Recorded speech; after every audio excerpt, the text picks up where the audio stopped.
कि मेरी कलम में इतनी ताकत आए कि मैं उस एसएचओ को नहीं, उस एसएसपी को भी सस्पेंड करने की हिम्मत रखूं जो हमारे लोगों का काम नहीं कर रहा है, जो हमारे लोगों की मदद नहीं कर रहा है, जिसके संरक्षण में हमारे लोगों की हत्या हो रही है। और यही हमारी ताकत का बनने का काम यहाँ शुरू होगा। और जैसे हमारी ताकत यहाँ बनेगी, ये गुंडे घरों में घुस जाएंगे, ये गुंडे क्षेत्र छोड़ के भाग जाएंगे, ये गुंडे घर में दुबक जाएंगे।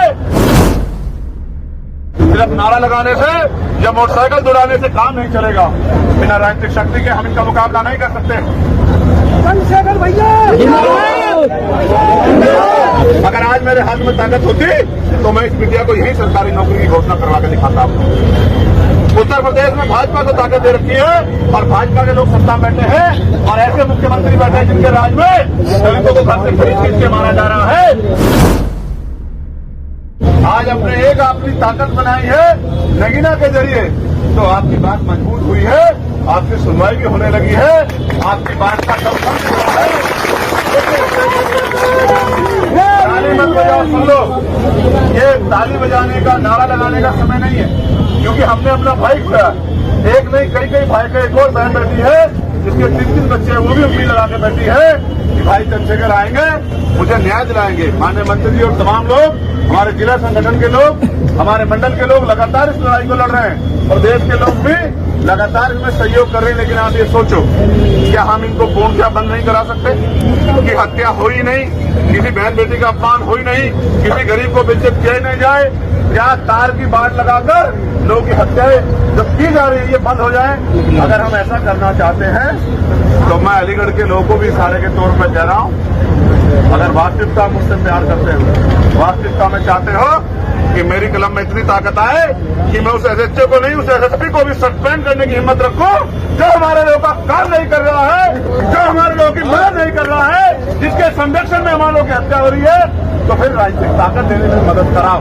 खैर का उपचुनाव आ गया है, मेरे नौजवान साथियों, आज से ही अपनी ताकत बनाने के लिए लगो।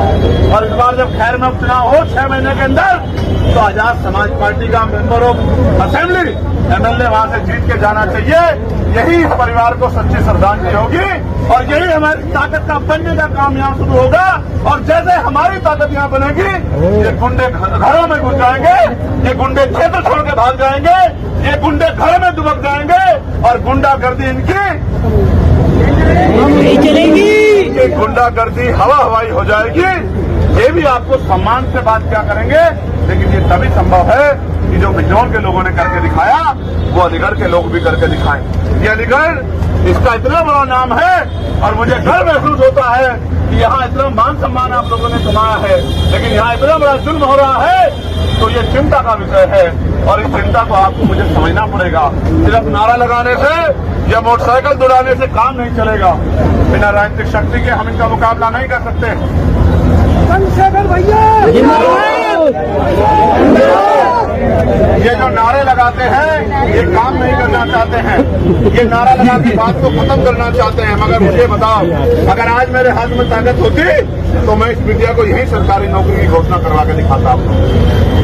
उत्तर प्रदेश में भाजपा को ताकत दे रखी है और भाजपा के लोग सत्ता में बैठे हैं और ऐसे मुख्यमंत्री बैठे हैं जिनके राज में दलितों को घर से खींच के मारा जा रहा है, पिछड़ों को कंध लगा के मारा जा रहा है और धर्म के नाम पे मुसलमानों को होना पड़ रहा है। कोई सुनवाई करने वाला नहीं है। आप मुझसे उम्मीद लगाते हो, मैं आपकी उम्मीद पर खड़ा करने के लिए तैयार हूँ, लेकिन जब तक आप मुझे ताकत नहीं दोगे मैं क्या करूँ? मैं आपसे दोबारा पुनः कहता हूँ, अलीगढ़ में रहने वाले मेरे बंधुओं, मेरी माँ बहनों, अलीगढ़ के मेरे 20 नौजवान साथियों, पहरेदारों, आज से ही जाके जब तक चैन से नहीं बैठना, जब तक अलीगढ़ में आप अपनी ताकत बना लो। और ये मौका आपको 6 महीने में मिलने वाला है। उसी दिन ये एहसास हो जाएगा गुंडों को कि अब चंद्रशेखर आजाद बहुत ताकतवर होगा, अब आजाद समाज पार्टी बहुत ताकतवर होगी, अब भीम आर्मी बहुत ताकतवर होगी। इनके खिलाफ हम लोग गुंडागर्दी नहीं कर सकते हैं, उनके हौसले पस्त हो जाएंगे और जुल्म जाति बंद हो जाएगी और हमारे हाथ में इतनी ताकत भी होगी कि हम अपने लोगों के लिए अवसर भी पैदा कर सकें। लेकिन दुख की बात यह है कि संख्या इतनी होने के बाद भी हम जुल्म जाति सह रहे हैं।